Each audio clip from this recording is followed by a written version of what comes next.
ಕಳೆದಿಹುದು ಕಾದಿರುಳು ಕರಗಿಹುದು ಕಾರ್ಮುಗಿಲು ಇಂದು ಹಿಂದು ಭಾಸ್ಕರನ ಉದಯ ಕಾಲ ನಾಡ ಪರಿವರ್ತನೆಯ ಪರ್ವಕಾಲ ನಾಡ ಪರಿವರ್ತನೆಯ ಪರ್ವಕಾಲ. ನಮಸ್ತೆ. ನಾನು ಈಗ ಪರಿಚಯ ಮಾಡಲಿಕ್ಕೆ ಹೊರಟಿರೋ ಪುಸ್ತಕ ಆಧುನಿಕ ಭಾರತದ ನಿರ್ಮಾತೃಗಳು, ಡಾಕ್ಟರ್ ಕೇಶವ ಬಲರಾಮ್ ಹೆಡ್ಗೇವಾರ್ ಇವರ ಕುರಿತಾದ ಪುಸ್ತಕ ಇದು. ರಾಕೇಶ್ ಸಿನ್ಹಾ ಅವರು ಬರೆದಿದ್ದಾರೆ ಈ ಪುಸ್ತಕವನ್ನು. ರಾಕೇಶ್ ಸಿನ್ಹಾ ಅವರು ದಿಲ್ಲಿಯಲ್ಲಿರ್ತಾರೆ.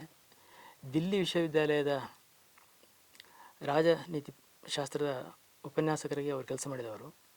ಅದೇ ರೀತಿ ರಾಜ್ಯಸಭೆಯಲ್ಲಿ 5 ವರ್ಷಗಳ ಕಾಲ ರಾಜ್ಯಸಭಾ ಸದಸ್ಯರಾಗಿ ಕೂಡ ಅವರು ಕೆಲಸ ಮಾಡಿದ್ದಾರೆ. ದೇಶದ ಒಟ್ಟು ಆಗುಹೋಗುಗಳ ಕುರಿತಾಗಿ ಕೂಡ ತುಂಬ ಆಳವಾದ ಅಧ್ಯಯನವನ್ನು ಅವರು ಮಾಡಿದವರು. ಅವರ ತಂದೆ ಬಂಗಾಲಿ ದಾಸ್ ಅಂತ, ಅವರು ಸ್ವಾತಂತ್ರ್ಯ ಹೋರಾಟಗಾರರಾಗಿದ್ದರು. ಅಂದರೆ ಡಾಕ್ಟರ್ ಜಿಯವರ ಕುರಿತಾದ ಒಂದು ಪುಸ್ತಕವನ್ನು ಬರೀಲಿಕ್ಕೆ ರಾಕೇಶ್ ಸಿನ್ಹಾ ಅವರಿಗೆ ಇರುವ ಹಿನ್ನೆಲೆ ಏನು ಕೇಳಿದರೆ, ಡಾಕ್ಟರ್ ಜಿಯವರು ಕೂಡ ಸ್ವಾತಂತ್ರ್ಯ ಹೋರಾಟಗಾರರು. ಪುಸ್ತಕ ಬರೆದಂತಹ ರಾಕೇಶ್ ಸಿನ್ಹಾ ಅವರ ತಂದೆಯವರು ಕೂಡ ಸ್ವಾತಂತ್ರ್ಯ ಹೋರಾಟಗಾರರು. ಸ್ವಾತಂತ್ರ್ಯ ಹೋರಾಟದ ಹಿನ್ನೆಲೆಯಿಂದ ಬಂದಂತಹ ರಾಕೇಶ್ ಸಿನ್ಹಾ ಅವರು ಸ್ವಾತಂತ್ರ್ಯ ಹೋರಾಟ ಮಾಡ್ತಿದ್ದಂತಹ, ಸ್ವಾತಂತ್ರ್ಯ ಹೋರಾಟದಲ್ಲಿ ಪಾಲ್ಗೊಂಡು 2 ಬಾರಿ ಸೆರೆಮನೆ ವಾಸವನ್ನು ಅನುಭವಿಸಿದಂತಹ ಡಾಕ್ಟರ್ ಜಿಯವರ ಕುರಿತಾಗಿ ಪುಸ್ತಕವನ್ನು ಬರೆದಿದ್ದಾರೆ. ತುಂಬ ಅಧ್ಯಯನ ಮಾಡಿದ್ದಾರೆ ಅವರು ಈ ಪುಸ್ತಕ ಬರೀಲಿಕ್ಕೆ. ಯಾವ ರೀತಿ ಅಧ್ಯಯನಗಳಿದರೆ, ಡಾಕ್ಟರ್ ಜಿಯವರ ಕುರಿತಾಗಿ ಈ ಹಿಂದೆ 4-6 ಪುಸ್ತಕಗಳು ಬಂದಿದ್ದರೂ ಕೂಡ ಅವೆಲ್ಲವನ್ನು ಇಟ್ಟುಕೊಂಡು ಡಾಕ್ಟರ್ ಜಿಯವರ ಕಾಲಘಟ್ಟದಲ್ಲಿ ಮುದ್ರಣ ಆಗ್ತಿದ್ದಂತಹ ಪತ್ರಿಕೆಗಳು, ಆ ಕಾಲಘಟ್ಟದಲ್ಲಿ ಬಂದಂತಹ ಪುಸ್ತಕಗಳು, ಡಾಕ್ಟರ್ ಜಿಯವರ ಸಹವರ್ತಿಗಳಾಗಿದ್ದಂತಹ ಕುಟುಂಬಗಳ ಅಲ್ಲಿಯ ಹಿರಿಯರು ಮತ್ತು ಡಾಕ್ಟರ್ ಜೊತೆ ಕೆಲಸ ಮಾಡಿದಂತಹ ಇತ್ತೀಚೆಗಿದ್ದಂತಹ ಕೆಲವು ಕಾರ್ಯಕರ್ತರು, ಇವರೆಲ್ಲರ ಸಂಪರ್ಕವನ್ನು ಮಾಡಿ ಅಲ್ಲಿ ಹೋಗಿ ಭೇಟಿಯಾಗಿ ಪತ್ರಾಗಾರದಲ್ಲಿದ್ದಂತಹ ಪತ್ರಿಕೆಗಳನ್ನು ಪುಸ್ತಕಗಳನ್ನು ಇದೆಲ್ಲವನ್ನು ತಡಕಾಡಿ ಆಧಾರಗಳನ್ನು ಇಟ್ಟುಕೊಂಡು ಅವರು ಈ ಪುಸ್ತಕವನ್ನು ಬರೆದಿದ್ದಾರೆ. ಹಾಗಾಗಿ ಡಾಕ್ಟರ್ ಜಿಯವರ ಕುರಿತಾದ ಒಂದು ಅಧಿಕೃತ ದಾಖಲೆ ಈ ಪುಸ್ತಕ ಅಂತ ಹೇಳ್ಬೋದು. ರಾಕೇಶ್ ಸಿನ್ಹಾ ಅವರು ತುಂಬ ಪುಸ್ತಕ ಬರೆದಿದ್ದಾರೆ. ಹಿಂದುತ್ವದ ಮೇಲೆ ಕೂಡ ಅವರು ಪುಸ್ತಕವನ್ನು ಬರೆದಿದ್ದಾರೆ. ಹಿಂದೂ ಸಮಾಜ ಯಾವ ಕಡೆಗೆ ಹೋಗ್ತಾ ಇದೆ ಅನ್ನೋದರ ಕುರಿತಾಗಿ ಕೂಡ ಅವರು ಪುಸ್ತಕ ಬರೆದಿದ್ದಾರೆ. ಮಾಧ್ಯಮಗಳಲ್ಲಿ ರಾಜನೀತಿಯ ಕುರಿತಾಗಿ ಯಾವ ರೀತಿ ವಿಷಯಗಳು ಬರ್ತಾ ಇದ್ದಾವೆ, ಯಾವ ರೀತಿ ಬರಬೇಕಾಗಿದೆ, ಈ ಕುರಿತಾಗಿ ಕೂಡ ಅವರು ರಾಜನೈತಿಕ ಪತ್ರಕಾರಿತಾ ಅನ್ನೋ ಪುಸ್ತಕವನ್ನು ಹಿಂದಿಯಲ್ಲಿ ಬರೆದಿದ್ದಾರೆ. ಅದೇ ರೀತಿ ಅನೇಕ ಪುಸ್ತಕಗಳನ್ನು ಅವರು ಸಂಪಾದಿಸಿದ್ದಾರೆ ಕೂಡ. ಹೀಗೆ ಬರವಣಿಗೆ ಅವರ ಸ್ವಭಾವದಲ್ಲಿರುವಂಥ ಒಂದು ಸಂಗತಿ. ಆ ರೀತಿಯ ಒಬ್ಬ ವ್ಯಕ್ತಿ ಡಾಕ್ಟರ್ ಜಿಯವರ ಕುರಿತಾಗಿ ಒಂದು ಅಧಿಕೃತ ದಾಖಲೆ ಉಳ್ಳಂತಹ ಪುಸ್ತಕವನ್ನು ಬರೆದಿದ್ದಾರೆ. ಈ ಪುಸ್ತಕದ ಪುಟಗಳಲ್ಲಿ ಅದಕ್ಕೆ ಸಂಬಂಧಪಟ್ಟಂತಹ ದಾಖಲೆಗಳು ಎಲ್ಲಿ ಸಿಗ್ತವೆ, ಎಲ್ಲಿಂದ ಅದನ್ನು ಆಯ್ದುಕೊಳ್ಳಲಾಗಿದೆ, ಅದನ್ನು ಅವರು ಉಲ್ಲೇಖ ಮಾಡಿದ್ದಾರೆ.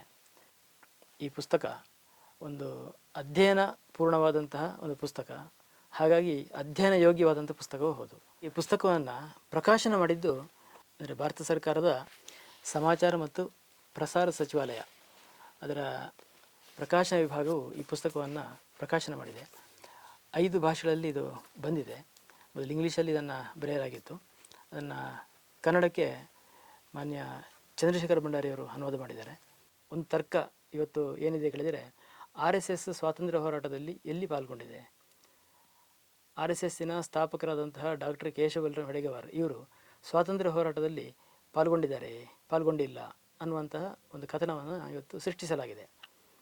ಅದಕ್ಕೆ ಬೇಕಾದಂತಹ ಒಂದು ಉತ್ತರವನ್ನು ನಮಗೆ ಈ ಪುಸ್ತಕ ಕೊಡುತ್ತೆ.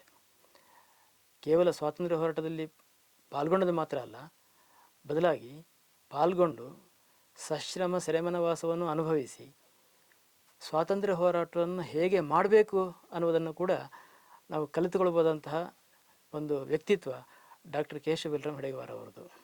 ಉದಾಹರಣೆಗೆ, ಗಾಂಧೀಜಿಯವರು 1920ನೇ ಇಸವಿಯಲ್ಲಿ ಅಸಹಕಾರ ಆಂದೋಲನಕ್ಕೆ ಕರೆ ಕೊಡ್ತಾರೆ.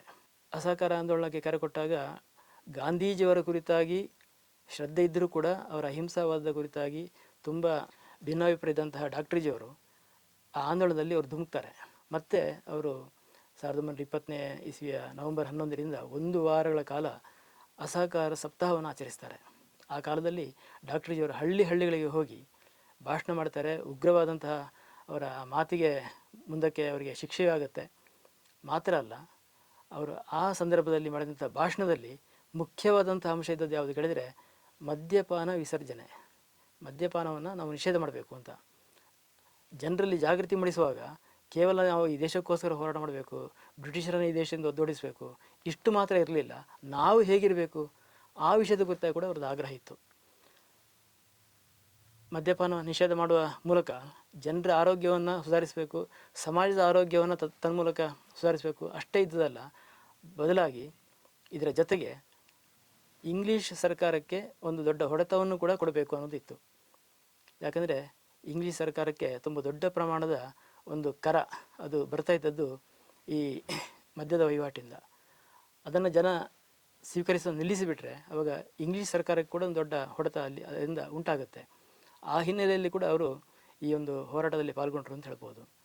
ಒಟ್ಟಾರೆಯಾಗಿ ಸಮಾಜದ ಶಕ್ತಿ ಅದು ಚೆನ್ನಾಗಿರಬೇಕು, ಅದರ ಸ್ಥಿತಿ ಚೆನ್ನಾಗಿರಬೇಕು, ಅದೇ ರೀತಿ ವಿರೋಧಿ ಪಾಳೆಯದ ಶಕ್ತಿ ಅದು ಹ್ರಾಸ ಆಗಬೇಕು.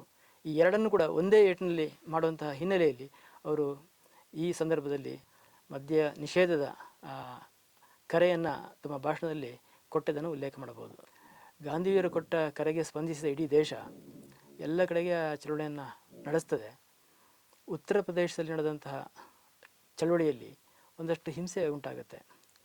ಅಲ್ಲಿ ಚೌರಾಚೌರಿ ಅನ್ನುವಂಥ ಒಂದು ಪ್ರದೇಶದಲ್ಲಿ ಪೊಲೀಸ್ ಠಾಣೆಗೆ ಚಳುವಳಿಕಾರರು ನುಗ್ಗಿ ಅಲ್ಲಿಗೆ ಬೆಂಕಿ ಕೊಟ್ಟು ಸುಮಾರು 20 ಮಂದಿ ಪೊಲೀಸರನ್ನು ಸಾಯಿಸ್ತಾರೆ.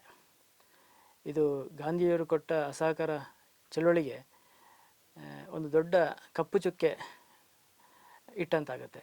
ಯಾಕೆ ಹೇಳಿದರೆ ಗಾಂಧೀಜಿಯವರ ಸೂತ್ರ, ಗಾಂಧೀಜಿಯವರ ತತ್ವ ಅದೇನು ಹೇಳಿದರೆ ಅಹಿಂಸೆ. ಇದು ಪೂರ್ತಿ ಹಿಂಸಾತ್ಮಕವಾಗಿ ಸಾಗಿದಂಥ ಒಂದು ಚಳುವಳಿ ಆಯಿತು. ಈ ಘಟನೆ ಆದ ತಕ್ಷಣ ಗಾಂಧೀಜಿಯವರು ತಾವು ಏನು ಕರೆ ನೀಡಿದರು ಅಸಹಕಾರ ಚಳುವಳಿಯ ಆ ಕರೆಯನ್ನು ಅವರು ವಾಪಸ್ ತಗೊಳ್ತಾರೆ. ಚಳುವಳಿಯನ್ನು ಪೂರ್ತಿ ನಿಲ್ಲಿಸ್ತಾರೆ. ಮುಂದಕ್ಕೆ ಅವರು ಒಂದು ಕಡೆ ಒಂದು ಭಾಷಣದಲ್ಲಿ ಹೇಳೋದು ಹೆಂಗೆ ಹೇಳಿದರೆ, ನಮ್ಮ ಜನ ಇನ್ನೂ ಕೂಡ ಅಹಿಂಸೆಯ ಹೋರಾಟಕ್ಕೆ ಸಿದ್ಧ ಆಗಿಲ್ಲ, ಅವರಿನ್ನೂ ತಯಾರಾಗಿಲ್ಲ ಅಂತ. ಅಂದರೆ ತಯಾರು ಮಾಡಬೇಕಾಗಿದೆ ಅನ್ನೋ ಧ್ವನಿಯಲ್ಲಿ ಅವರು ಹೇಳ್ತಾರೆ. ಇದೇ ಚಳುವಳಿಯಲ್ಲಿ ಪಾಲ್ಗೊಂಡ ಡಾಕ್ಟರ್ ಜಿಯವರು ಅವ್ರು ಏನು ಮಾಡ್ತಾರೆ ಕೇಳಿದರೆ, ನಾಗ್ಪುರ ಆಗ ಅವರ ಕೇಂದ್ರ ಆಗಿತ್ತು. ಅವರ ಸ್ವಾತಂತ್ರ್ಯ ಹೋರಾಟದ ಇಡೀ ಒಂದು ವ್ಯಾಪ್ತಿ ಅದು ಆಗಿನ ಕಾಲದ ಮಧ್ಯಪ್ರಾಂತದ ಭಾಗ ಆಗಿತ್ತು. ಮಧ್ಯಪ್ರಾಂತ ಹೇಳಿದರೆ ಈಗಿನ ಮಧ್ಯಪ್ರದೇಶದ ಒಂದಷ್ಟು ಭಾಗ, ಒಂದು ಮುಕ್ಕಾಲು ಭಾಗ. ಅದೇ ರೀತಿ ಮಹಾರಾಷ್ಟ್ರದ ಉತ್ತರದ ಭಾಗ, ಅಂದರೆ ನಾಗ್ಪುರ ಕೇಂದ್ರಿತವಾದ ಒಂದು ಭಾಗ. ಡಾಕ್ಟರ್ ಜಿಯವರದು ಕೇಂದ್ರ ನಾಗ್ಪುರ ಆಗಿತ್ತು. ನಾಗ್ಪುರದಲ್ಲಿ ಅವರು ಸುಮಾರು ಮಂದಿ ಹೋರಾಟಗಾರರಿಗೆ ತರಬೇತಿ ಕೊಡ್ತಾರೆ. ಆಂದೋಲನದಲ್ಲಿ ನಾವು ಹೇಗೆ ಪಾಲ್ಗೊಳ್ಬೇಕು, ಆಂದೋಲನವನ್ನು ನಾವು ಹೇಗೆ ಮಾಡಬೇಕು, ಆಂದೋಲನಕ್ಕಾಗಿ 1 ವಾರಗಳ ಕಾಲದ ಒಂದು ಶಿಬಿರ, ಒಂದು ತರಬೇತಿ ಶಿಬಿರ ಇದನ್ನು ಮಾಡ್ತಾರೆ. ಹಾಗಾಗಿ ಡಾಕ್ಟರ್ ಜಿಯವರು ಊರೂರುಗಳಿಗೆ ಹೋಗಿ ಅಲ್ಲಿ ಉಗ್ರ ಭಾಷಣ ಮಾಡಿದರೂ ಕೂಡ ಒಂದೇ ಒಂದು ಹಿಂಸೆಯ ಘಟನೆ ಅಲ್ಲಿ ನಡೆದಿರಲಿಲ್ಲ. ಬದಲಾಗಿ ಎಲ್ಲರೂ ಶಾಂತರಾಗಿ ಡಾಕ್ಟರ್ ಜಿಯವರ ಮಾತನ್ನು ಕೇಳಿದರು, ಹೋರಾಟದಲ್ಲಿ ಪಾಲ್ಗೊಂಡ್ರು ಮಾತ್ರ ಅಲ್ಲ, ದೊಡ್ಡ ಪ್ರಮಾಣದಲ್ಲಿ ಪಾಲ್ಗೊಂಡ್ರು. ಡಾಕ್ಟರ್ ಜಿಯವರು ಎಲ್ಲೆಲ್ಲಿ ಯಾವ್ಯಾವ ಊರಿಗೆ ಹೋಗಿದ್ರೋ ಅಲ್ಲೆಲ್ಲ ಕೂಡ ಸಹಸ್ರಾರು ಸಂಖ್ಯೆಯಲ್ಲಿ ಜನ ಸೇರಿದರು. ಹೀಗೊಂದು ಚಳುವಳಿಯನ್ನು ಹೇಗೆ ನಡೆಸಬೇಕು, ಚಳುವಳಿಯನ್ನು ನಡೆಸುವ ಜನರನ್ನು ಹೇಗೆ ತಯಾರು ಮಾಡಬೇಕು, ತಯಾರು ಮಾಡಿದ ಜನರಿಂದ ಚಳುವಳಿ ಹೇಗೆ ಅದು ಸಾಗುತ್ತೆ, ಇದಕ್ಕೊಂದು ಒಳ್ಳೆಯ ಒಂದು ಅತ್ಯುತ್ತಮ ಜೀವಂತ ಸಾಕ್ಷಿಯಾಗಿ ಡಾಕ್ಟರ್ ಜಿಯವರು ನಡೆಸಿದಂಥ ಚಳುವಳಿ ಅಂತ ಹೇಳ್ಬೋದು. ಹಾಗಂತ ಚಳುವಳಿಯಾಗಿ ಕರೆಕೊಟ್ಟವರು ಗಾಂಧೀಜಿಯವರು, ಅದನ್ನು ಯಶಸ್ಸುಗೊಳಿಸಿ ಒಂದು ಮಾದರಿಯಾಗಿ ರೂಪಿಸಿದವರು ಡಾಕ್ಟರ್ ಜಿಯವರು. 1921 ಇಸ್ವಿ ಆಗಸ್ಟ್ 19ನೇ ತಾರೀಕಿಗೆ ಡಾಕ್ಟರ್ ಜಿಯವರಿಗೆ ಸೆರೆಮನೆ ವಾಸ ಬಂತು. ಅವರು ನಾಗ್ಪುರ ಅಜನಿ ಸೆರೆಮನೆಯಲ್ಲಿ ಅವರು ಸೆರೆಯಾಳಾದರು, ರಾಜಕೀಯ ಕೈದಿ. ಅವ್ರ ಜೊತೆಗೆ ಇನ್ನೂ ಅನೇಕರಿದ್ದರು. ಅದರಲ್ಲಿ ಮುಖ್ಯವಾಗಿ ಒಬ್ಬರು ಬಾಪಟ್ ಅನ್ನುವ ವಕೀಲರು, ತುಂಬ ಸಾತ್ವಿಕ ಮನುಷ್ಯ, ಸರಳ ಮನುಷ್ಯ. ಗೋಕುಲ್ ಅನ್ನುವ ಒಬ್ಬರು ಆರ್ಯ ಸಮಾಜಿ, ಅವರೊಬ್ಬರು ಕಟ್ಟರ್ ಆರ್ಯ ಸಮಾಜಿ. ಅದೇ ರೀತಿ ಒಬ್ಬರು ಖಿಲಾಫತ್ವಾದಿ, ಅವರು ಕಟ್ಟರ ಖಿಲಾಫತ್ವಾದಿ ಇನಾಮುಲ್ಲಾ ಅಂತ. ಮತ್ತೊಬ್ಬರು ಉಗ್ರ ರಾಷ್ಟ್ರವಾದಿ ಹರಕರೆ ಅಂತ. ಒಬ್ಬರನ್ನು ಕಂಡ್ರೆ ಮತ್ತೊಬ್ಬರಿಗೆ ಆಗ್ತಿರಲಿಲ್ಲ. ಇವರ ಮಧ್ಯೆ ಡಾಕ್ಟರ್ ಜಿಯವರು ಇದ್ದರು. ಡಾಕ್ಟರ್ ಜಿಯವರು ಮುಂದಕ್ಕೆ ಸಂಘ ಪ್ರಾರಂಭ ಮಾಡ್ತಾರೆ. ಆಗ ಅವರು ಏನು ಸಂಘವನ್ನು ಸ್ಥಾಪನೆ ಮಾಡಿರಲಿಲ್ಲ, ಅವರು ಸಂಘ ಸ್ಥಾಪಕರು ಆಗಿರಲಿಲ್ಲ. ಅವರು ತೀವ್ರಗಾಮಿ ಬಣದ ಒಬ್ಬ ಸ್ವಾತಂತ್ರ್ಯ ಹೋರಾಟಗಾರ ಆಗಿದ್ದರು. ಅವರಿಗೆ ತಿಲಕರಂದರೆ ತುಂಬ ಅವರಿಗೆ ಶ್ರದ್ಧೆ. ಅಂತಹ ಡಾಕ್ಟರ್ ಜಿಯವರು ಈ ಎಲ್ಲ ಜನರ ಮಧ್ಯೆ ಒಂದು ಸೇತುವಾಗಿ ಕೆಲಸ ಮಾಡಿದರು. ಅಂದರೆ ಅವರಿಗೆಲ್ಲರಿಗೂ ಡಾಕ್ಟರ್ ಜಿ ಬೇಕು, ಅವರಿಗೆ ಪರಸ್ಪರ ಅವರ ಮಧ್ಯೆ ಒಂದು ಅಂತರ ಇತ್ತು.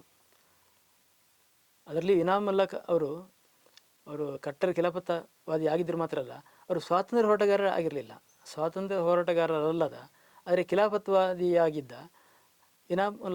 ಇನಾಮುಲ್ಲಾ ಅವರನ್ನು ಸ್ವಾತಂತ್ರ್ಯ ಹೋರಾಟದ ಕೈದಿಯಾಗಿ ಬ್ರಿಟಿಷ್ ಸರ್ಕಾರ ಬಂಧಿಸಿ ಅಲ್ಲಿ ಇಟ್ಟಿತ್ತು. ಅವರೆಲ್ಲರೂ ಒಟ್ಟಿಗಿದ್ದರು, ಜೈಲಲ್ಲಿ ಒಟ್ಟಿಗಿದ್ದರು, ಮನಸ್ಸು ಒಟ್ಟಿಗಿರಲಿಲ್ಲ. ಅವರೆಲ್ಲರ ಮನಸ್ಸನ್ನು ಒಟ್ಟು ಮಾಡುವಂತಹ ಕೆಲಸವನ್ನು ಮಾಡಿದ್ದು ಡಾಕ್ಟರ್ಜಿಯವರು. ಆ 1 ವರ್ಷಗಳ ಕಾಲ ಡಾಕ್ಟರ್ಜಿಯವರು ಆ ಜೈಲಲ್ಲಿ ಏನಿದ್ದರು, ಆ ಸಂದರ್ಭದಲ್ಲಿ ಪ್ರತಿ ದಿವಸ ಎಲ್ರಿಗೂ ಅವರು ಮಹಾಭಾರತದ ಕಥೆಗಳನ್ನು ಹೇಳ್ತಿದ್ರು. ಅಲ್ಲಿದ್ದಂಥ ನೀಲಕಂಠರಾವ್ ಜಠಾರ ಅನ್ನುವ ಜೈಲಿನ ಅಧಿಕಾರಿ, ಜೈಲರ್, ಅವರು ಡಾಕ್ಟರ್ಜಿಯವರ ಈ ಸ್ವಭಾವ ನೋಡಿ ಅವ್ರು ಹೇಳಿದ್ದೇನು ಹೇಳಿದರೆ, ಇವರು ರಾಜಕೀಯ ಕೈದಿ ಅಂತ ಅನಿಸ್ತಾ ಇಲ್ಲ, ಇವರೊಬ್ಬ ಧಾರ್ಮಿಕ ಮನೋಭಾವದ ಮಹರ್ಷಿ ಅಂತ ಅನಿಸ್ತಾರೆ ಅಂತ. ಅಂದರೆ ವೇಷದಲ್ಲಿ ಆಗಲಿ ಅವರ ಮಾತಲ್ಲೇ ಆಗಲಿ ಆ ರೀತಿ ಇರಲಿಲ್ಲ. ಆದರೆ ಅವರ ಕೃತಿ, ಅವರ ಸ್ವಭಾವ ಇದೆಲ್ಲವೂ ಕೂಡ ಜಠಾರ್ ಹೇಳಿದ ಹಾಗೆ ಧಾರ್ಮಿಕ ಮನೋಭಾವದ ಒಬ್ಬರು ಮಹರ್ಷಿ ಆಗಿದ್ದರು. ಸಂಬಂಧವನ್ನು ಇಟ್ಟುಕೊಳ್ಳುವ ನಿಟ್ಟಿನಲ್ಲಿ ಕೂಡ ಡಾಕ್ಟರ್ಜಿಯವರ ಒಂದು ಪಾತ್ರ ತುಂಬ ಮಹತ್ವದ್ದಾಗಿತ್ತು. ತುಂಬ ಉಗ್ರವಾದಿ ರಾಷ್ಟ್ರವಾದಿಯಾಗಿದ್ದಂತಹ ಹರಕೆರೆ ಅವರ ಜೊತೆಗೆ ಅವರದ್ದು ಅತ್ಯಂತ ನಿಕಟ ಸಂಬಂಧ. ಆರ್ಯ ಸಮಾಜಿಯಾಗಿದ್ದಂತಹ ಗೋಕುಲ್ ಅವ್ರ ಜೊತೆ ಕೂಡ ಅವ್ರದ್ದು ಒಂದು ನಿಕಟ ಸಂಬಂಧ. ಅವರು ಮೂರ್ತಿ ಪೂಜೆ ನಂಬ್ತಿರಲಿಲ್ಲ. ಆದರೆ ಡಾಕ್ಟರ್ಜಿಯವರಿಗೆ ಅದೇನು ಸಮಸ್ಯೆ ಇರಲಿ, ಅವರೊಟ್ಟಿಗೆ ಸಂಬಂಧವನ್ನು ಕಾಪಿಟ್ಟುಕೊಳ್ಳಿಕ್ಕೆ ಯಾವುದೂ ಸಮಸ್ಯೆ ಆಗಲಿಲ್ಲ.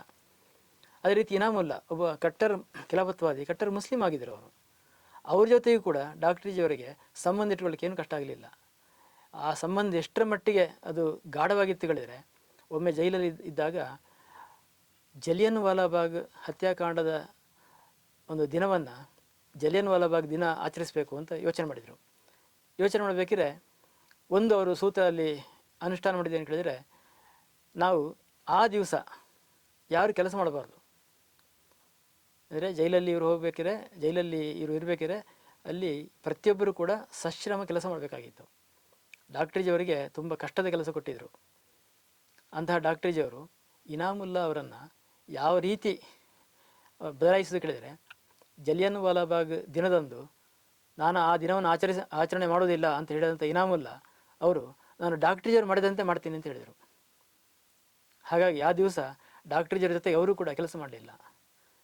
ಅವರು ಜಲಿಯನ್ ವಾಲಾಬಾಗ್ ದಿನವನ್ನು ಆಚರಿಸಲಿಲ್ಲ, ಆದರೆ ಡಾಕ್ಟರ್ಜಿಯವರು ಏನು ಮಾಡಿದರು ಅದನ್ನು ಅವ್ರು ಮಾಡಿದರು. ಡಾಕ್ಟರ್ಜಿಯವರ ಬಗ್ಗೆ ಅವರಿಗೆ ಅಷ್ಟೊಂದು ಗೌರವ ಇತ್ತು. ಅಂದರೆ ಇವರು ಒಳ್ಳೆಯ ಜನ, ಇವರು ಸರಿಯಾದ ವ್ಯಕ್ತಿ, ಇವರು ಸರಿಯಾದ ದಾರಿಯಲ್ಲಿ ಅವರು ನಡೀತಾರೆ, ಇವರನ್ನು ನಾವು ಅನುಸರಿಸಬೇಕಾದ ವ್ಯಕ್ತಿ ಅಂತ ಇನಾಮುಲ್ಲಾ ಅವರಿಗೂ ಅನಿಸಿತ್ತು. ಕೇವಲ ಅವರಿಗೆ ಮಾತ್ರ ಅನಿಸಿದ್ದಲ್ಲ, ಉಳಿದ ಎಲ್ರಿಗೂ ಅನಿಸೇ ಇತ್ತು. ಹರಕೆರೆಯವರಿಗೆ ಆಗಲಿ, ಗೋಕುಲ್ ಅವರಿಗೆ ಆಗಲಿ, ಎಲ್ರಿಗೂ ಅನಿಸಿತು. ಇಂತಹ ಒಂದು ಮೇರು ವ್ಯಕ್ತಿತ್ವ ಡಾಕ್ಟರ್ಜಿಯವರದಾಗಿತ್ತು. ಹಾಗಾಗಿ ಅವರು ಸೆರೆಮನೆಯಲ್ಲಿದ್ದಾಗಲೂ ಕೂಡ ಕೇವಲ ಒಬ್ಬ ಕೈದಿಯಾಗಿರಲಿಲ್ಲ, ಬದಲಾಗಿ ಕೈದಿಗಳಿಗೆ ಒಬ್ಬ ನಾಯಕತ್ವವನ್ನು ಕೊಡುವ ರೀತಿಯ ಒಬ್ಬ ವ್ಯಕ್ತಿಯಾಗಿದ್ದರು.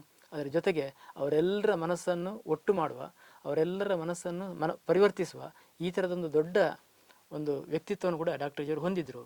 ಅದು ನಮಗೆ ಅವರ ಜೈಲಿನ ದಿವಸಗಳಲ್ಲಿ ಅವರು ಹೇಗಿದ್ದರು ಅನ್ನೋದರ ಮೇಲೆ ನಮ್ಗೆ ಗೊತ್ತಾಗುತ್ತೆ.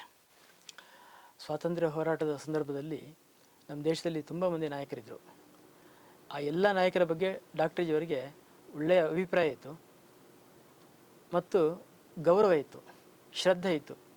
ಯಾರು ತನಗಿಂತ ಹಿರಿಯರು ಅವರ ಬಗ್ಗೆ ಡಾಕ್ಟರ್ಜಿಯವರಿಗೆ ಶ್ರದ್ಧೆ, ಯಾರು ತಮಗೆ ಸಮಾನಾಂತರವಾಗಿ ವಯಸ್ಸಿನಲ್ಲಿದ್ದರೋ ಅವರ ಕುರಿತಾಗಿ ಅವರಿಗೆ ತುಂಬ ಸ್ನೇಹ ಭಾವ, ಯಾರು ಕಿರಿಯರಿದ್ದರೋ ಅವರ ಕುರಿತಾಗಿ ಒಂದು ಪ್ರೀತಿಯ ಒಂದು ವಾತ್ಸಲ್ಯದ ಭಾವ. ಇದು ಡಾಕ್ಟರ್ಜಿಯವರ ಹತ್ರ ಇತ್ತು. ಯಾವುದೇ ಭೇದ ಭಾವ ಇಲ್ಲದೇ ಇತ್ತು. ವಯಸ್ಸಿನ ಭೇದ ಭಾವ ಇದ್ದಾಗ ಈ ರೀತಿ ಇದ್ದರೂ ಕೂಡ ಉಳಿದ ಯಾವುದೇ ವೈಚಾರಿಕ ಭೇದ ಇರ್ಬೋದು ಅಥವಾ ಪ್ರಾದೇಶಿಕ ಭೇದ ಇರ್ಬೋದು, ಇದನ್ನು ಯಾವುದನ್ನು ಕೂಡ ಡಾಕ್ಟರ್ಜಿಯವರು ಇಟ್ಕೊಂಡಿರಲಿಲ್ಲ. ಉದಾಹರಣೆಗೆ ಗಾಂಧೀಜಿಯವರಿದ್ದರು. ಗಾಂಧೀಜಿಯವರು ಮಂದಗಾಮಿಗಳ ನಾಯಕರಾಗಿದ್ದರು. ಅದೇ ರೀತಿ ತಿಲಕರು ಅವರು ತೀವ್ರಗಾಮಿಗಳ ನಾಯಕರಾಗಿದ್ದರು. ಸ್ಥಾನೀಯವಾಗಿದ್ದಂತಹ ಡಾಕ್ಟರ್ ಅವರು ಡಾಕ್ಟರ್ಜಿಯವರಿಗೆ ಬಾಲ್ಯದ ಕಾಲದಿಂದಲೂ ಕೂಡ ಗುರುಳ ಇದ್ದಂಥವರು. ಡಾಕ್ಟರ್ ಮುಂಜೆಯವರಿಗೆ ಒಂದು ಅನಿಶ್ಚಿತ ಏನು ಹೇಳಿದರೆ, ಸಂಘದ ಸ್ವಯಂ ಸೇವಕರು ಹಿಂದೂ ಮಹಾಸಭಾದ ಕೆಲಸ ಮಾಡಬೇಕು ಅಂತ. ಹಿಂದೂ ಮಹಾಸಭಾ ನೇತಾರರ ಒಂದು ಪಾರ್ಟಿ, ಸಂಘ ಸ್ವಯಂ ಸೇವಕರನ್ನು ನಿರ್ಮಾಣ ಮಾಡುವಂಥ ಒಂದು ಪಕ್ಷ. ಎರಡು ಒಟ್ಟಿಗೆ ಕೆಲಸ ಮಾಡಬೇಕು. ನೇತಾರರಾಗಿರಬೇಕು, ಸ್ವಯಂ ಸೇವಕರು ಕೆಲಸಗಾರರಾಗಿರಬೇಕು. ಇದು ಡಾಕ್ಟರ್ ಮುಂಜೆಯವರ ಒಂದು ಭಾವನೆ ಆಗಿತ್ತು. ಆದರೆ ಡಾಕ್ಟರ್ಜಿಯವರು ಎಂದಿಗೂ ಕೂಡ ಸ್ವಯಂ ಸೇವಕರನ್ನು ಕೆಲಸಗಾರನಾಗಿ ಯಾವತ್ತು ಭಾವಿಸಿದರೂ ಇರಲಿಲ್ಲ ಮತ್ತು ಕೆಲಸಗಾರನಾಗಿ ಅವ್ರನ್ನ ಇಟ್ಟುಕೊಳ್ಳುವ ಆ ರೀತಿ ಅವರನ್ನು ಬಳಸುವಂತಹ ಯಾವುದೇ ಒಂದು ಸಂದರ್ಭವನ್ನು ಅವರು ಇಲ್ಲವಾಗಿಸ್ತಿದ್ರು. ಯಾವುದೇ ಪ್ರಯತ್ನವನ್ನು ಅವರು ನಿರರ್ಥಕ ಮಾಡ್ತಿದ್ರು. ಹಾಗಾಗಿ ಮುಂದಕ್ಕೆ ಡಾಕ್ಟರ್ ಮೂಂಜೆಯವರು ಏನು ಸೂಚನೆ ಕೊಡ್ತಿದ್ರು, ಅವ್ರು ಏನು ಅಪೇಕ್ಷೆ ಪಡ್ತಿದ್ರು, ಆ ಅಪೇಕ್ಷೆಯನ್ನು ಪೂರೈಸುವ ನಿಟ್ಟಿನಲ್ಲಿ ಡಾಕ್ಟರ್ ಜಿಯವರು ಸುತರಾಮ್ ಅದಕ್ಕೆ ಸಹಕಾರ ಕೊಡ್ತಿರಲಿಲ್ಲ. ಗಾಂಧೀಜಿಯವರ ಬಗ್ಗೆ ಅವರಿಗೆ ತುಂಬ ಶ್ರದ್ಧೆ ಇತ್ತು. ಆದರೆ ಗಾಂಧೀಜಿಯವರ ಅಹಿಂಸೆಯ ವಾದದ ಕುರಿತಾಗಿ ಅವರಿಗೆ ಅಭಿಪ್ರಾಯ ಭೇದ ಇತ್ತು. ಅಭಿಪ್ರಾಯ ಭೇದ ಇದ್ದಾಗಲೂ ಕೂಡ ಗಾಂಧೀಜಿಯವರು ಏನು ಹೋರಾಟಕ್ಕೆ ಕರೆ ಕೊಟ್ಟರು, ಆ ಹೋರಾಟದಲ್ಲಿ ಡಾಕ್ಟರ್ ಜಿಯವರು ಪಾಲ್ಗೊಂಡರು. ಉದಾಹರಣೆಗೆ 1920 ಇಸವಿಯಲ್ಲಿ ಅವರು ಅಸಹಕಾರ ಆಂದೋಲನಕ್ಕೆ ಕರೆ ಕೊಟ್ಟರು. ಡಾಕ್ಟರ್ ಜಿಯವರು ಪೂರ್ತಿ ಅಲ್ಲಿ ಪಾಲ್ಗೊಂಡರು. ಆಗಿನ್ನೂ ಸಂಘ ಪ್ರಾರಂಭ ಆಗಿರಲಿಲ್ಲ. 1930 ಇಸವಿಯಲ್ಲಿ ಅವರು ಮತ್ತೆ ಉಪ್ಪಿನ ಸತ್ಯಾಗ್ರಹಕ್ಕೆ ಕರೆ ಕೊಡ್ತಾರೆ. ಡಾಕ್ಟರ್ ಜಿಯವರು ಅದರಲ್ಲಿ ಪಾಲ್ಗೊಂಡರು. ಜಂಗಲ್ ಸತ್ಯಾಗ್ರಹವನ್ನು ಮಾಡಿದರು. ಆಗ ಆ ಸತ್ಯಾಗ್ರಹದಲ್ಲಿ ಡಾಕ್ಟರ್ ಜಿಯವರೊಟ್ಟಿಗೆ ಹೆಜ್ಜೆ ಹಾಕಿದವರು 4,000ಕ್ಕೂ ಅಧಿಕ ಮಂದಿ. ಅಷ್ಟು ದೊಡ್ಡ ಪ್ರಮಾಣದಲ್ಲಿ ಜನ ಡಾಕ್ಟರ್ ಜಿಯವರ ಜೊತೆ ಇದ್ದರು. ಸಂಘ ಸ್ಥಾಪನೆ ಆಗಿತ್ತು. ಸಂಘ ನೇರ ಸ್ವಾತಂತ್ರ್ಯ ಹೋರಾಟದಲ್ಲಿ ಪಾಲ್ಗೊಂಡ್ರೆ ಸಂಘದ ಬೆಳವಣಿಗೆಗೆ ತೊಡಕಾಗಬಾರ್ದು. ಅದಕ್ಕಾಗಿ ಅದನ್ನು ಪ್ರತ್ಯೇಕವಾಗಿಟ್ಟು ತಾವದಲ್ಲಿ ಪಾಲ್ಗೊಂಡ್ರು. ಸಂಘದ ಸ್ವಯಂ ಸೇವಕರು ಕೂಡ ಸ್ವಾತಂತ್ರ್ಯ ಹೋರಾಟದಲ್ಲಿ ಪಾಲ್ಗೊಳ್ಳಬೇಕು ಅಂತ ಅವರು ಕರೆ ಕೊಟ್ಟರು. ಅದಕ್ಕಾಗಿ ಒಂದು ಉಪಾಯವನ್ನು ಮಾಡಿದರು. ಅದೇನು ಹೇಳಿದರೆ, ಸಂಘದ ಸದಸಂಘ ಚಾಲಕರಾಗಿ ಆ ಸಮಯದಲ್ಲಿ ಡಾಕ್ಟರ್ ಪರಂಜಪ್ಪ ಅನ್ನುವ ಒಬ್ಬ ವ್ಯಕ್ತಿಗೆ ಆ ಜವಾಬ್ದಾರಿಯನ್ನು ವಹಿಸಿ ಇವರು ಸರಸಂಘ ಚಾಲಕರಾಗಿ ನಿವೃತ್ತರಾಗಿ ಇವರು ಸ್ವಾತಂತ್ರ್ಯ ಹೋರಾಟದಲ್ಲಿ ಪಾಲ್ಗೊಂಡರು. ಅಂದರೆ ಸ್ವಾತಂತ್ರ್ಯ ಹೋರಾಟದಲ್ಲಿ ಪಾಲ್ಗೊಳ್ಳಬೇಕಿದ್ರು ಕೂಡ ಸಂಘವನ್ನು ಒಂದು ಸುರಕ್ಷಿತ ಸ್ಥಿತಿಯಲ್ಲಿ ಇಟ್ಟು ಅವರು ಹೊರಟರು. ಸ್ವಯಂ ಸೇವಕರವರೊಟ್ಟಿಗೆ ಹೆಜ್ಜೆ ಹಾಕಿದರು. ಆಮೇಲೆ ಅವರಿಗೆ ಜೈಲು ವಾಸವೂ ಆಯಿತು. ಜೈಲು ವಾಸ ಮುಗಿಸಿ ವಾಪಸ್ ಬಂದ ನಂತರ ಮತ್ತೆ ಅವರು ಸರಸಂಘ ಚಾಲಕರಾದರು. ಹೀಗೆ ಸಂಘವನ್ನು ಸ್ವಾತಂತ್ರ್ಯ ಹೋರಾಟದ ಸಂದರ್ಭದಲ್ಲಿ ಯಾವ ರೀತಿ ಅದನ್ನು ರಕ್ಷಣೆಯಲ್ಲಿ ಇಡಬೇಕು, ಅದರ ಕೆಲಸ ಅದು ಮಾಡಬೇಕು. ಹಿಂದೂ ಸಮಾಜದ ಸಂಘಟನೆ ಮಾಡಬೇಕಾದ್ದು ಸಂಘದ ಕೆಲಸ. ಸ್ವಾತಂತ್ರ್ಯ ಹೋರಾಟ ಮಾಡಬೇಕಾದ್ದು ಅದು ನಮ್ಮೆಲ್ಲರ ಕೆಲಸ. ಅದು ಎಲ್ಲರ ಕೆಲಸವೂ ಹೌದು. ಸಂಘದ ಸ್ವಯಂ ಸೇವಕರ ಕೆಲಸವೂ ಹೌದು. ಈ ಹಿನ್ನೆಲೆಯಲ್ಲಿ ಡಾಕ್ಟರ್ ಜಿಯವರು ಯೋಚನೆ ಮಾಡಿದರು. ಹಾಗೆ ಗಾಂಧೀಜಿಯವರ ಕರೆಗೆ ಹೋಗೊಟ್ಟು ಅದರಲ್ಲಿ ಪೂರ್ತಿ ಧುಮುಕಿದಂತಹ ಡಾಕ್ಟರ್ ಜಿಯವರು ಗಾಂಧೀಜಿಯವರ ವಿಚಾರಕ್ಕೆ ಪೂರ್ತಿ ಒಪ್ಪಿಗೆಯನ್ನು ಹೊಂದಿದ್ರು ಅಂತಿಲ್ಲ. ಹಾಗೆ ಅವರಿಗೆ ಶ್ರದ್ಧೆ ಇದ್ದಂತಹ ಇನ್ನೊಬ್ಬ ವ್ಯಕ್ತಿ ತಿಲಕರು. ತಿಲಕರು ಏನು ಮಾಡಿದ್ರು ಕೇಳಿದರೆ, ಮೊದಲನೇ ಮಹಾಯುದ್ಧದ ಸಮಯದಲ್ಲಿ ದೊಡ್ಡ ಪ್ರಮಾಣದಲ್ಲಿ ಆಂಗ್ಲರಿಗೆ ಸಹಾಯ ಮಾಡಬೇಕು ಅನ್ನುವ ನಿಟ್ಟಿನಲ್ಲಿ ಯುವಕರನ್ನು ಸೇನೆಗೆ ಸೇರಿಸಲಿಕ್ಕೆ ಕರೆ ಕೊಟ್ಟರು. ಸೇರಬೇಕು ಅಂತ ಸೇರಿಸಲಿಕ್ಕೆ ಪ್ರಯತ್ನ ಪಟ್ಟರು. ಅವರು ಹಳ್ಳಿಗೆ ಹೋಗಿ ನೀವು ಸೇನೆಗೆ ಸೇರಿ ಅಂತ ಅವರು ಒಂದು ಪ್ರೋತ್ಸಾಹವನ್ನು ಕೊಟ್ಟರು, ಪ್ರೇರಣೆ ಕೊಟ್ಟರು. ಡಾಕ್ಟರ್ ಜಿಯವರಿಗೆ ಇದು ಸರಿ ಹೋಗಲಿಲ್ಲ. ಯಾವುದೇ ಕಾರಣಕ್ಕೆ ಆಂಗ್ಲರಿಗೆ ನಾವು ಸಹಾಯ ಮಾಡಬಾರ್ದು, ಅವರ ಬೆನ್ನಿಗೆ ನಾವು ನಿಂತ್ಕೋಬಾರ್ದು. ಬದಲಾಗಿ ಅವರು ಕಷ್ಟದಲ್ಲಿದ್ದಾಗ ನಮಗೆ ಸ್ವಾತಂತ್ರ್ಯವನ್ನು ಪಡೀಲಿಕ್ಕೆ ಅದೇ ಒಳ್ಳೆಯ ಸಂದರ್ಭ ಅಂತ ಹೇಳಿ ನಾವು ಆ ಸಂದರ್ಭವನ್ನು ಬಳಸಬೇಕು ನಮಗೆ ಬೇಕಾದ ರೀತಿಯಲ್ಲಿ. ಡಾಕ್ಟರ್ ಜಿ ಯೋಚನೆ ಈ ರೀತಿ ಇತ್ತು. ಹಾಗಾಗಿ ತಿಲಕರು ಎಲ್ಲೆಲ್ಲಿ ಹೋಗಿ ಯುವಕರಿಗೆ ಸೈನ್ಯಕ್ಕೆ ಸೇರಬೇಕು ಅಂತ ಪ್ರೇರಣೆ ಕೊಟ್ಟರು, ಅಲ್ಲೆಲ್ಲ ಮತ್ತೆ ಇವರು ಹೋಗಿ ಸಂಪರ್ಕ ಮಾಡಿ ನೀವು ಸೇನೆಗೆ ಸೇರಬಾರ್ದು ಅಂತ ಅವರನ್ನು ತಡೆದರು. ಅಂದರೆ ತಮಗೆ ತುಂಬ ಶ್ರದ್ಧೆ ಇದ್ದಂಥ ತಿಲಕರು ಅವರ ಈ ನಿಲುವಿನ ಬಗ್ಗೆ ಡಾಕ್ಟರ್ ಜಿಯವರಿಗೆ ಅಷ್ಟೇ ವಿರೋಧ ಇತ್ತು. ಕೇವಲ ವಿರೋಧ ಅಷ್ಟೇ ಅಲ್ಲ, ಕಟು ವಿರೋಧ ಇತ್ತು. ಅವರು ಏನು ಪ್ರೇರಣೆ ಕೊಟ್ಟರು ಅದಕ್ಕೆ ತಕ್ಕಂತೆ ಇವರು ಅದಕ್ಕೆ ವಿರುದ್ಧವಾಗಿ ಕ್ರಿಯೆಯನ್ನು ನಿರರ್ಥಕಗೊಳಿಸಿದರು. ಈ ರೀತಿಯ ಒಬ್ಬ ವ್ಯಕ್ತಿ ಡಾಕ್ಟರ್ ಜಿ ಆಗಿದ್ದರು. ಶ್ರದ್ಧೆಗೆ ಶ್ರದ್ಧೆ, ಗೌರವಕ್ಕೆ ಗೌರವ. ಆದರೆ ಅದೇ ವೇಳೆಗೆ ಏನು ವಿಚಾರ ಇದೆ ಆ ವಿಚಾರದ ಕುರಿತಾಗಿ ಯಾವುದೇ ರೀತಿಯಲ್ಲಿ ರಾಜಿ ಇಲ್ಲ. ಅದು ಮುಂಜೆಯವರ ಬಗ್ಗೆ ಶ್ರದ್ಧೆ ಇದೆ, ಆದರೆ ಅವರ ವಿಚಾರದ ಬಗ್ಗೆ ವಿರೋಧ ಇದೆ. ಗಾಂಧೀಜಿಯವರ ಬಗ್ಗೆ ಶ್ರದ್ಧೆ ಇದೆ, ಆದರೆ ಅವರ ವಿಚಾರದ ಬಗ್ಗೆ ಒಂದಷ್ಟು ಭಿನ್ನಾಭಿಪ್ರಾಯ ಇದೆ. ತಿಲಕರ ಬಗ್ಗೆ ಶ್ರದ್ಧೆ ಇದೆ, ಆದರೆ ಅವರ ಕೆಲವು ನಿಲುವುಗಳ ಬಗ್ಗೆ ಅಷ್ಟೇ ಕಟ್ಟುನಿಟ್ಟಾದ ವಿರೋಧ ಇದೆ. ಈ ರೀತಿ ಡಾಕ್ಟರ್ ಜಿಯವರು ಇದ್ದರು. ಡಾಕ್ಟರ್ ಜಿಯವರು ಸಂಘವನ್ನು ಪ್ರಾರಂಭ ಮಾಡಿದರು. ಅದು ಯಾವುದೇ ಸಂಘಟನೆಯ, ಯಾವುದೇ ಅನ್ಯ ಸಂಘಟನೆಯ ದಾಳ ಆಗಬಾರ್ದು, ಯಾವುದೇ ಇನ್ಯಾರೋ ಒಬ್ಬ ಪ್ರಭಾವಿ ವ್ಯಕ್ತಿಯ ಸಾಧನ ಆಗಬಾರ್ದು. ಅದು ಮಾಡಬೇಕಾದದ್ದು ಹಿಂದೂ ಸಂಘಟನೆ ಕೆಲಸವನ್ನು. ಹಿಂದೂ ಸಂಘಟನೆಯ ಮೂಲಕ ಆಗಬೇಕಾದದ್ದು ಈ ರಾಷ್ಟ್ರದ ಪರಮವೈಭವ. ಆ ಗುರಿಯನ್ನು ಅದು ತಲುಪಲಿಕ್ಕೆ ಯಾವುದೇ ರೀತಿಯ ಅಡ್ಡಿ ಯಾರಿಂದಲೂ ಉಂಟಾಗದಂತೆ ಅವರೊಂದು ಎಚ್ಚರಿಕೆಯನ್ನು ವಹಿಸಿದರು. ತಮ್ಮ ಇಡೀ ಬದುಕಿನಲ್ಲಿ ಆ ಎಚ್ಚರಿಕೆಯನ್ನು ಅವರು ಕಾಪಿಟ್ಟುಕೊಂಡರು. ತಾವು ಸ್ವಾತಂತ್ರ್ಯ ಹೋರಾಟದಲ್ಲಿ ಪಾಲ್ಗೊಂಡದಿರ್ಬೋದು, ಅಥವಾ ಕ್ರಾಂತಿ ಕಾರ್ಯದಲ್ಲಿ ಸಹಾಯ ಮಾಡಿದ್ದಿರ್ಬೋದು, ಅಥವಾ ಇನ್ಯಾವುದೇ ಆ ಥರದ ಕೆಲಸಗಳಿರ್ಬೋದು, ಹಿಂದೂ ಮಹಾಸಭಾದ ಕೆಲಸ ಇರ್ಬೋದು, ಕಾಂಗ್ರೆಸ್ನ ಕೆಲಸ ಇರ್ಬೋದು, ಇದೆಲ್ಲದರಲ್ಲಿಯೂ ಡಾಕ್ಟರ್ ಜಿಯವರು ಸಕ್ರಿಯವಾಗಿ ಪಾಲ್ಗೊಂಡರೂ ಕೂಡ ಸಂಘವನ್ನು ಅದರಿಂದ ಪ್ರತ್ಯೇಕವಾಗಿಟ್ಟು ಅದು ಮಾಡಬೇಕಾದ ಕೆಲಸವನ್ನು, ಅದು ತಲುಪಬೇಕಾದ ಗುರಿಯನ್ನು ಅದು ಪೂರೈಸುವ ರೀತಿಯಲ್ಲಿ ಅದಕ್ಕೊಂದು ರಕ್ಷಣೆಯನ್ನು ಕೊಟ್ಟರು. ಹೀಗಾಗಿ ಸಂಘ ಅದು ಸ್ವಯಂ ಸೇವಕನನ್ನು ತಯಾರು ಮಾಡುತ್ತದೆ. ಸ್ವಯಂ ಸೇವಕ ಎಲ್ಲವನ್ನು ಮಾಡ್ತಾನೆ. ದೇಶಕ್ಕೆ ಬೇಕಾಗಿ ದೇಶದ ಪರಮವೈಭವವನ್ನು ಸಾಧಿಸುವ ನಿಟ್ಟಿನಿಂದ ಏನು ಮಾಡಬೇಕು ಅದೆಲ್ಲವನ್ನು ಮಾಡ್ತಾನೆ. ಈ ರೀತಿಯ ಒಂದು ವಿಚಾರವನ್ನು ಡಾಕ್ಟರ್ ಜಿಯವರು ಹೊಂದಿದ್ದು ನಮಗೆ ಈ ಪುಸ್ತಕದ ಓದಿನ ಮೂಲಕ ಸ್ಪಷ್ಟ ಆಗ್ತದೆ. ಈ ಪುಸ್ತಕ 234 ಪುಟಗಳ ಒಂದು ಪುಸ್ತಕ ಇದು ಇಂಗ್ಲೀಷಲ್ಲಿ ಬರೆದಂಥ ಪುಸ್ತಕ ಅನಿಸೋದೇ ಇಲ್ಲ, ಅನುವಾದಿತ ಪುಸ್ತಕ ಅನಿಸೋದಿಲ್ಲ. ಅಷ್ಟು ಒಳ್ಳೆಯ ಅನುವಾದವನ್ನು ಚಂದ್ರಶೇಖರ ಭಂಡಾರಿಯವರು ಮಾಡಿದ್ದಾರೆ.